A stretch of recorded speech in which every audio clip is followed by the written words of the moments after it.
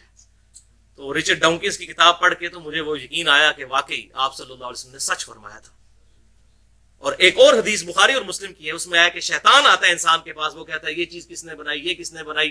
Ultimately پوچھتا ہے اللہ کو کس نے بنایا. جب یہ کہے تو تم کہو اعوذ باللہ من الشیطان الرجیم اور اللہ کی پناہ حاصل کر لو. لیکن اس کا ایک طرق صحیح سند کے ساتھ سنن ابی داؤد میں انٹرنیشنل نمبر کے مطابق 4723 اور سنن نسائی الکبریٰ میں 10497 نمبر حدیث ہے. بہترین یہی حدیث ہے کہ شیطان آ کے سوال کرتا ہے تو اس میں آپ صلی اللہ علیہ وسلم نے فرمایا کہ تم کہو فقولوا اللہ احد اللہ الصمد لم یلد ولم یولد ولم یکن لہ کفوا احد. تم کہو کہ اس نے بنایا ہے مجھے جو اکیلا ہے، اس کا کوئی ثانی نہیں ہے، بے نیاز ہے، نہ اس نے کسی کو جنا نہ وہ خود کسی سے جنا گیا، اور اس کی برابری کا اس کی ٹکر کا کوئی نہیں ہے. یہ سورۃ الاخلاص جو ٹچ سٹون آف تھیولوجی ہے، توحید کا سمجھ لیں کسوٹی، جو یہ گولڈ سمتھ سنیاروں کے پاس کسوٹی ہوتی ہے نا، ٹچ سٹون آف تھیولوجی سورہ اخلاص ہے. تو تم یہ سورہ اخلاص پڑھ دیا کرو. اور ایک اور حدیث بخاری اور مسلم کی ہے جس میں آپ صلی اللہ علیہ وسلم نے ارشاد فرمایا کہ جب شیطان یہ وسوسہ دلائے تو کہا کرو آمنت باللہ ورسولہ، میں ایمان لایا اللہ پر اور اس کے رسولوں پر. اب یہ کہنا تو بڑا سادہ سا جملہ ہے، لیکن اس کے پیچھے کیا فلسفی ہے کہ دنیا میں ہزاروں پیغمبر آئے، رپورٹ ہوئے مختلف علاقوں میں، اور ہزاروں پیغمبر ایک ہی بات کرتے رہے کہ آخرت کا دن ہے، ہمیں پیدا کرنے والا ایک اللہ ہے جو اچھائی سے خوش ہوتا ہے، برائی سے ناراض ہوتا ہے، دنیا میں کسی کے ساتھ زیادتی نہ کرو، اس کے احکامات کی پیروی کرو. تمام انبیاء ایک ہی دعوت دیتے آئے. وَلَقَدْ بَعَثْنَا فِي كُلِّ أُمَّةٍ رَسُولًا أَنِ اعْبُدُوا اللَّهَ وَاجْتَنِبُوا الطَّاغُوتَ. ہم نے ہر قوم میں کوئی نہ کوئی پیغمبر بھیجا ایک ہی دعوت کے ساتھ کہ اللہ کی عبادت کرو اور اجتناب کرو طاغوت سے. ہزاروں پیغمبر ایک ہی بات کرتے آئے. بھائیو یہ اتنا بڑا اتفاق کیسے ہو سکتا ہے کہ ہزاروں پیغمبر ایک ہی بات کریں؟ اگر معاذ اللہ استغفر اللہ ان کا نظریہ اپنے آپ کو پروموٹ کرنا ہو تو ہر ایک نیا کنسیپٹ لے کے آئے. ہزاروں پیغمبروں کا ایک بات کرنا خود اللہ تعالیٰ کی وحدانیت کی ایک بہت بڑی دلیل ہے. اور پھر ان کا کریکٹر کہ وہ پیغمبر ایسے کہ پوری قوم ان کے کریکٹر کو ماننے والی. ہزاروں پیغمبر مختلف قوموں میں ہر جگہ ان کا کریکٹر ایک اور سب ایک بات کریں. اتنا بڑا اس نے اتفاق کیسے ہو سکتا ہے؟ اس کی تو زیرو پروبیبلٹی ہے. اب آپ کو بات سمجھ آئی بخاری اور مسلم کی کہ جب شیطان وسوسہ دلائے تو کہو آمنت باللہ ورسولہ، میں ایمان لایا اللہ پر اس کے رسولوں پر. ہزاروں سچے پیغمبر جھوٹی بات نہیں کرتے جن کا کریکٹر انسانیت نے مانا ہوا ہے. اللہ. تو یہ لاجیکلی وسوسہ کل ہوا. اب آخری 4-5 منٹ میں ضمناً میں وہ بات بھی ایڈریس کر دوں. یہ بھی وسوسہ دیا جاتا ہے کہ بتاؤ کہ کیا اللہ تعالیٰ اپنے ساتھ کا کوئی الہ پیدا کر سکتا ہے؟ یہ سوال ہوتا ہے. یا اللہ تعالیٰ چاہے کوئی ایک پتھر ایسا بنا سکتا ہے جسے خود نہ اٹھا سکے؟ اس کا جواب کیا دیا جائے؟ تو بھائیو بائی ڈیفینیشن یہ سوالات ہی غلط ہیں. اگر آپ سے کوئی پوچھے کہ بتائیے جب آپ کے ابو جان کی آپ کی امی جان کے ساتھ پہلی شادی ہوئی تھی اس وقت آپ کی عمر کتنی تھی؟ تو آپ کہیں گے یہ تو سوال ہی غلط ہے جناب، ان لاجیکل سوال، میری عمر کہاں سے ہونی تھی؟ اور اس کو علم الکلام میں کہا جاتا ہے محال. اس طرح کے جو ان لاجیکل کوسچن ہیں اس کو کہا جاتا ہے محال. یہ بائی ڈیفینیشن ہی غلط ہے. کیوں؟ اگر کوئی شخص یہ کہے کہ اللہ تعالیٰ کیا اس بات پر قادر ہے کہ اپنے ساتھ کا کوئی اور الہ پیدا کر لے، تو ہم کہیں گے کہ بھائی یہ سوال ہی لاجیکل ہے، اس لیے کہ جو پیدا ہوگا وہ الہ تو ہو ہی نہیں سکتا، وہ تو مخلوق ہوگا. خالق کی تو ڈیفینیشن ہی یہی ہے لم یلد ولم یولد، وہ اوریجن ہو. تو اللہ تعالیٰ کیا اور کوئی الہ پیدا کر سکتا ہے؟ تو ہم کہیں گے یہ سوال ہی غلط ہے، یہ محال ہے.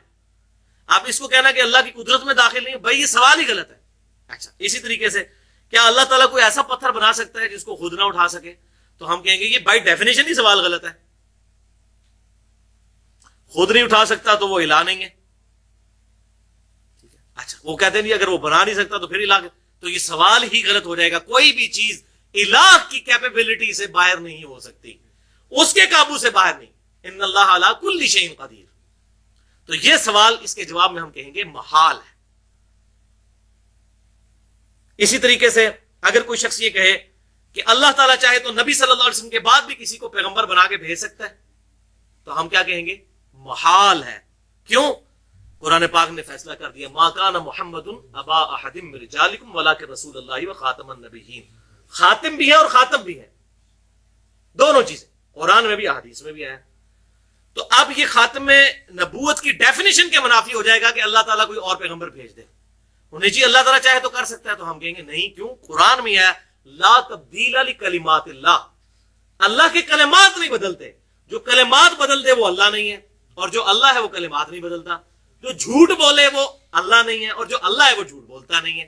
کوئی بھی نٹوریس کوالٹی اللہ تعالیٰ کے ساتھ منسوب نہیں کی جا سکتی. کیا اللہ تعالیٰ جھوٹ بولنے پر قادر ہے؟ ہم کہیں گے کہ یہ سوال ہی غلط ہے. ٹھیک ہے.